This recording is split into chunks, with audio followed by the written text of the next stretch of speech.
Level 0. It starts on a beach. The sand is warm. The tide is low. The breeze is soft enough to forget. Above you, the sky is so clear it looks painted. Children run across the shore. A lifeguard yawns under his umbrella. Tourists check weather apps, not because they expect a storm, but because the forecast is just another checkbox. But something else is checking in too.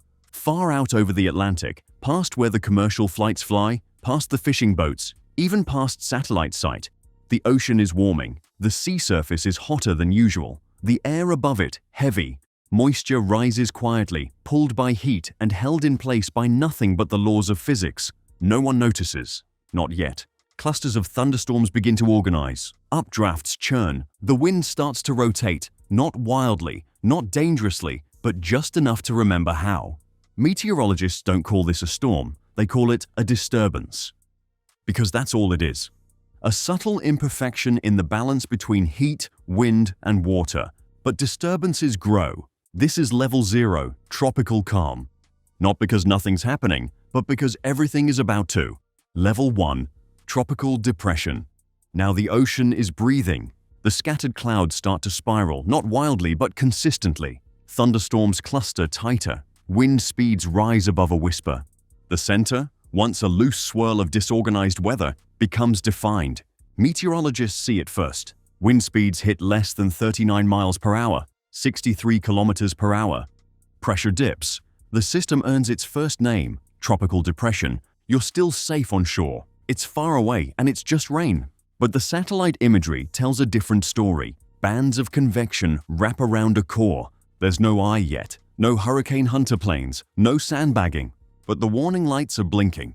The system has structure now. It's pulling in moisture, it's feeding off warm water like fuel, and it's rotating, consistently, powerfully, quietly. You check your app, it says chance of thunderstorms.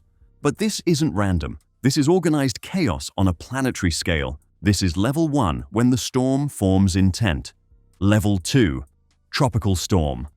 Now the storm gets a name, not just a number on a map or a cluster of clouds in a marine forecast. Now it's personal. Now it's real. The wind breaks past 39 miles per hour, 63 kilometers per hour.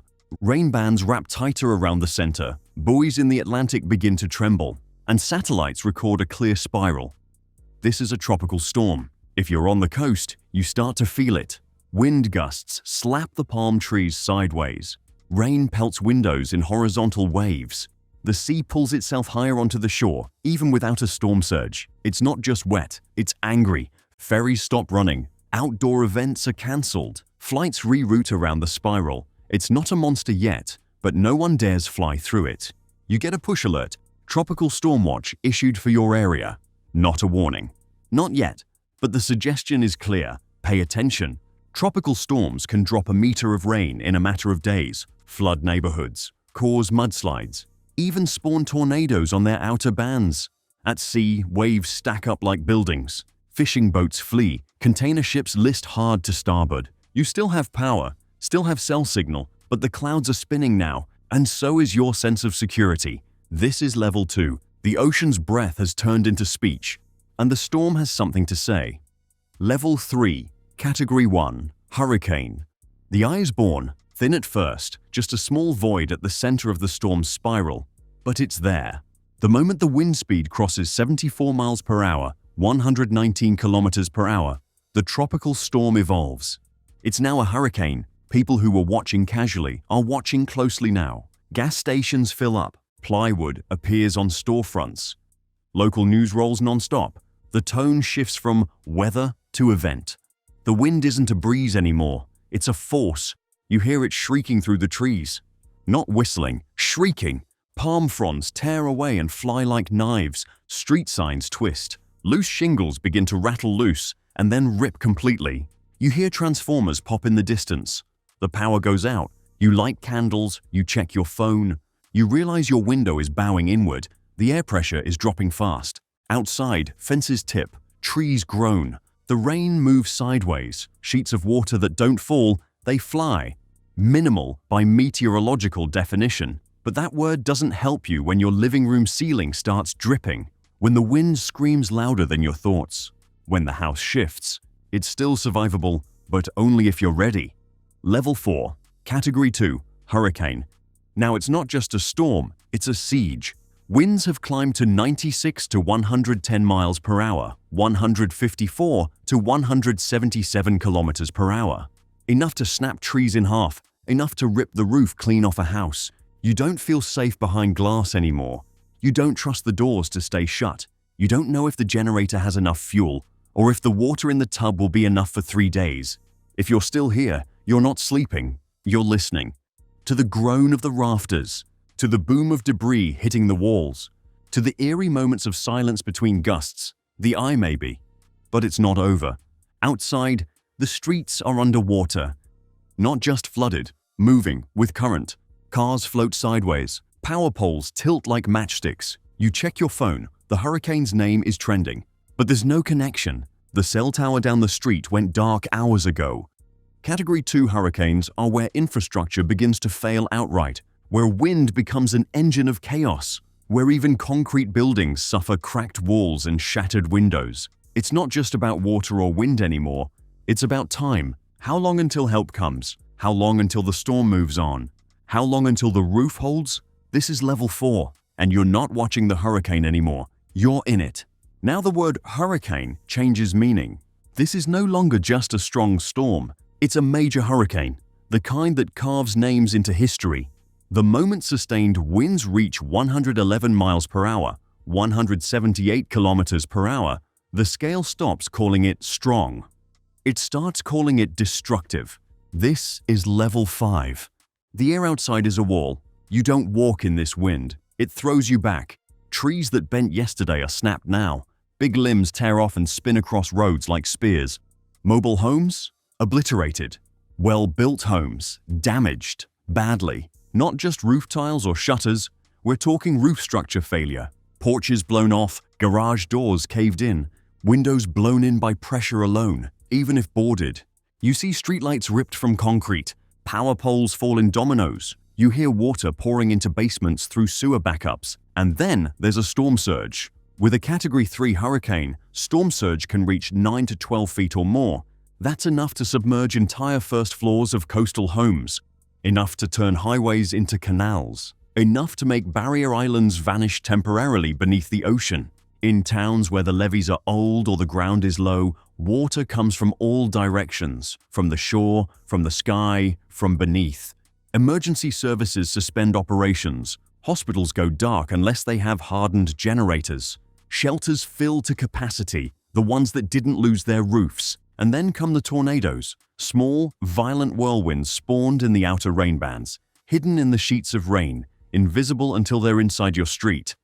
This is the kind of hurricane that rewrites the landscape. Think of Hurricane Ivan in 2004, or Hurricane Katrina when it made its second landfall in Louisiana. After this level, towns don't reopen. They rebuild, if they can. Level 6, Category 4, Hurricane. This is the level where survival depends entirely on distance and construction.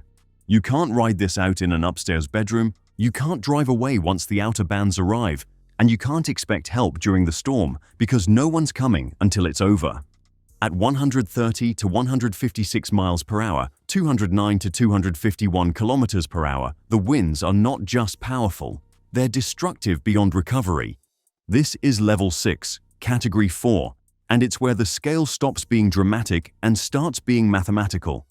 The force of the wind quadruples compared to Category 2. That means trees aren't just uprooted, they're shredded. Telephone poles aren't just tilted, they're snapped.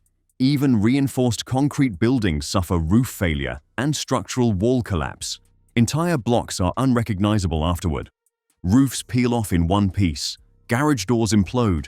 Upper floors tear open, letting rain pour directly into bedrooms and stairwells. Debris becomes lethal. A 2x4, launched by 150 miles per hour wind, can pierce brick. The storm surge in Category 4 hurricanes can reach 13 to 18 feet, 4 to 5.5 meters, enough to flood everything from beachfront properties to entire city centers. Imagine walking down Main Street, where the water is up to your neck. Coastal highways disappear, bridges buckle from debris, boats are found miles inland, power outages last weeks, sometimes months. Sewage backs up, water systems fail, cell service collapses. Think of Hurricane Harvey in Texas, 2017, or Hurricane Charlie, 2004. Hurricane Laura hit Louisiana as a Category 4 and destroyed entire towns overnight. Homes flattened, infrastructure mangled beyond recognition. This is the kind of storm where evacuation isn't just recommended, it's your best chance at staying alive. If you stay, you aren't hunkering down. You're betting everything on how well your home was built and what it was built on. Level 7, Category 5 Hurricane. This is the end of the scale. There is no Category 6. Once sustained winds exceed 157 miles per hour, 252 kilometers per hour, the National Hurricane Center stops counting upward. Because at this point, the difference between levels becomes irrelevant. The damage is total. This is Level 7, Category 5 Hurricane. The word catastrophic doesn't even begin to cover it. The wind is no longer wind. It's a force that reshapes terrain. Entire homes, even well-built ones, are flattened, not damaged, not stripped, leveled. Shopping malls reduced to steel skeletons, hotels gutted, airports closed for months, fire stations disabled, and these winds aren't brief. Category 5 hurricanes often sustain this violence for hours, tearing everything loose, shredding every layer of man-made defense. Storm surge rises to 18+ feet, 5.5+ meters, more if it's a shallow shelf coastline, enough to cover the roofs of single-story homes, enough to cut off entire towns from the rest of the country, enough to render a region silent for days. No power, no signal, no help. Even the air pressure drops to levels that damage eardrums and make breathing harder. At this level, barometric pressure can fall below 920 millibars, meaning the center of the storm has vacuum-like intensity. And inside that eye wall, the circle of highest winds, the air is so violent, even hurricane hunter aircraft avoid the center. Think of Hurricane Dorian, 2019, which parked over the Bahamas for 48 hours, flattening entire islands with 185 miles per hour sustained winds. Or Hurricane Andrew, 1992, which transformed South Florida into splinters. At this level, survival depends on not being there. There is no shelter, no reinforced room, no clever preparation that can promise safety. Entire power grids are erased, roads vanish, the coastline is permanently redrawn. When the storm passes, there is no getting back to normal. There is only starting over. The wind dies, the water recedes, but nothing is the same. From calm skies to Category 5 chaos, hurricanes remind us that nature doesn't ask for permission.